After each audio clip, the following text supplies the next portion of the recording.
I always feel that we're not quite at fluid dynamics until we get to at least Bernoulli's equation. Well, we're at that point now. Now we start with Euler's equation of the form here, given here this is equation 1. And now we make some assumptions to simplify.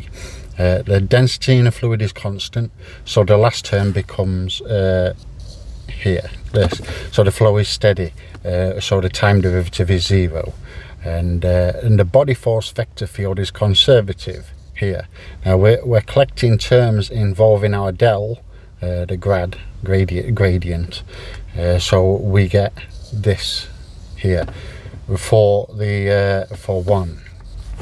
Now we can now integrate this along a streamline. Suppose S is a parameter for the streamline, then dr by ds is a tangent vector to that streamline, given pictorially here.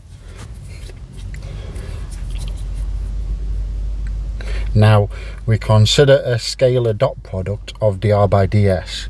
Now dr by ds dot our del operator with the complete equation here. This is equation 2. Wait. Yeah, this is our equation 2. Now for the right hand side, by definition of the vector and scalar products, we get this relationship here, where the vector is d equals u cross del cross u, and is perpendicular to both u and del cross u. So the definition of a vector product, from the definition of a vector product.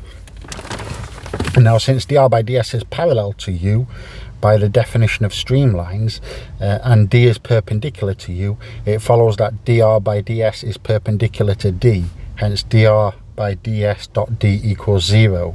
Because the scalar product of two perpendicular vectors is 0, we let b, a function of xyz, equal this, pressure over density plus 1/2 u squared minus omega, where the left hand side of equation 2 is this, equation 2 here. Along the chosen streamline, we have r equals r of s, and r is this vector here.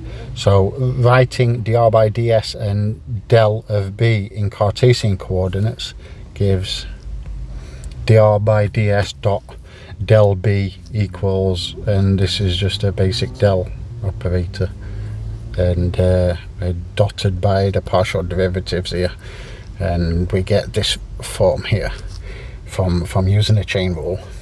So dr by ds dot our del of b equals db dot ds. Hence equation 2 can be simplified to this, where d by ds is a derivative along a streamline. Now if we're integrating with respect to s, we get this, which equals a constant along a streamline, and this is Bernoulli's equation. Now for the steady flow of an inviscous fluid of a constant density where only the body force is gravity. Now this is Bernoulli's equation for these conditions. Now here's an example. A flow of water from a tap.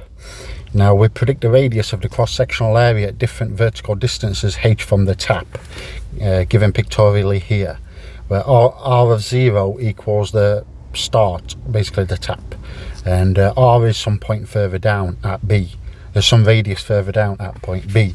So by Bernoulli's equation, along a streamline AB is this. We're simply just plugging in these values here to the Bernoulli equation, and u of a, u of b are the water speed at the horizontal levels of a and b, and z of a, z of b are z coordinates.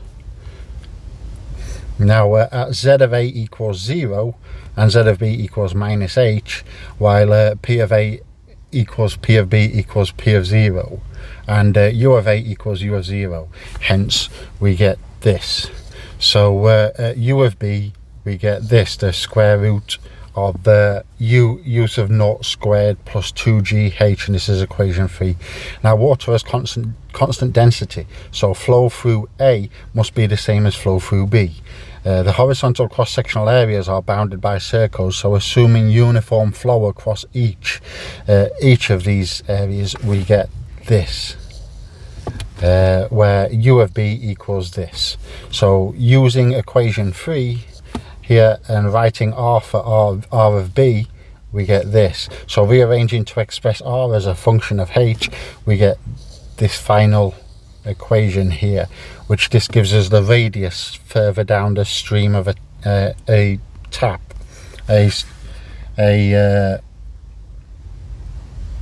should I say a tap what's turned on halfway, so it is not gushing out and oxygenated, nor is it just a drip. So it creates this kind of curve like that from the top, like very steady, and the radius will obviously decrease as we go down to some certain point. And this is our R, which we've calculated for the Bernoulli equation. And yeah, that's the Bernoulli equation. Please do like and subscribe.